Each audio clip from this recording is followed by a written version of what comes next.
उधर माध्यमिक शिक्षा बोर्ड अध्यक्ष डीपी जारौली प्रेस कॉन्फ्रेंस इस वक्त कर रहे हैं। आपको सीधे लिए चलते वो रीट लेवल 2 के आंशिक संशोधित परीक्षा पर अपनी बात कर रहे हैं। बहुत आमूल चूल परिवर्तन हो रहा है, यहाँ गड़बड़ी हो रही है। मैं प्रारंभ से आप सभी साथियों से मैं कहना चाहता हूँ कि रीट परीक्षा में जितनी पारदर्शिता से हमने कार्य किया है और करने का प्रयास कर रहे हैं, माननीय मुख्यमंत्री जी के आचरण से, स्वभाव से और उनके द्वारा दिया गए दायित्व को निभाने के लिए 100% हम उसी अनुरूप कार्य कर रहे हैं। और जब अभी हमें ज्ञात हुआ, जब हमने परीक्षा परिणाम निकाला, उसके पश्चात हमने की जारी की थी परिवर्तित, जो भी करेक्टेड की हमने उसके बाद जारी की। उसके बाद हमने पुनः 8-10 दिन का समय दिया था कि आप बच्चों को कोई भी आपत्ति हो तो वो आपत्ति हमें दें। उन आपत्तियां दोबारा आई, उसमें प्रश्नों के संबंध में भी आई। उन सभी को हमने फिर पुनः विषय विशेषज्ञों को दिखवाया। तो केवल एक प्रश्न में जो मैं अभी आपको की दूंगा, जो हमारी वेबसाइट पे डली हुई है पुरानी अक्टूबर माह की, जिसको हमने जारी किया था, पुनः जारी किया हमने 27 अभी तारीख को नवंबर को। दोनों में केवल एक प्रश्न में अंतर आया है। वो प्रश्न पुस्तिका जे सीरीज की 74 नंबर क्वेश्चन है अंग्रेजी सेकंड लैंग्वेज का, 74 भी अंग्रेजी सेकंड लैंग्वेज का।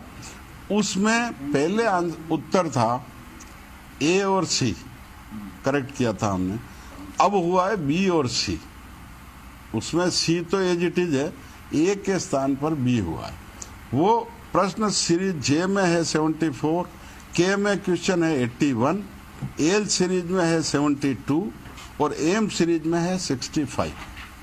ये प्रश्न है जिसमें केवल परिवर्तन हुआ है।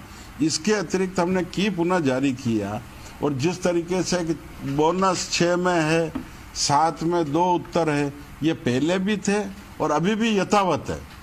वही 6 बोनस और 7 जिनमें हमने 2 उत्तर को सही माना है, वह पुनः उसी प्रकार है, केवल एक प्रश्न में परिवर्तन हुआ है। अब इस परिवर्तन का प्रतिशत आप निकालेंगे तो ये मेरे ख्याल से बहुत कम आएगा, क्योंकि 4 विकल्पों में से 2 विकल्प सही है, 2 में से एक तो जो पहले था वही सही है, सी।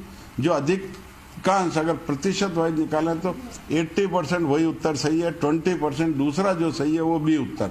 हमने दोनों को सही माना है। तो इस पूरे परीक्षा परिणाम में बहुत न्यूनतम स्तर पर मेरे ख्याल से 0.01% विद्यार्थियों के परिवर्तन होने की संभावना है, और वो भी केवल 1 अंक का। कुछ बच्चों के 1 अंक बढ़ सकता है, 1 अंक कम हो सकता है। इससे ज्यादा परीक्षा परिणाम में कहीं परिवर्तन नहीं है। इसके अतिरिक्त तो उन्हीं बच्चों के परिवर्तन है जो हमने आपत्तियां मांगी है। कुछ बच्चों ने 2-2 फॉर्म भरे थे, जैसे आपको सारी स्थितियां मालूम है।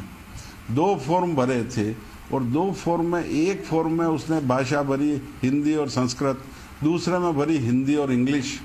2 फॉर्म भरे और उसके एक फॉर्म से चेकिंग हुई, चेक हो गया हिंदी इंग्लिश और उसने किया है हिंदी संस्कृत, लेकिन वो फॉर्म में भरा हुआ है। तो उस फॉर्म के आधार पे हम पुनः चेकिंग कर रहे हैं। तो उन बच्चों के तो मार्क्स स्वाभाविक रूप से बढ़ेगा, क्योंकि 2 फॉर्म भरे तो वो 2 में से जिस फॉर्म से उसने किया है उसके आधार पे चेकिंग होगी। और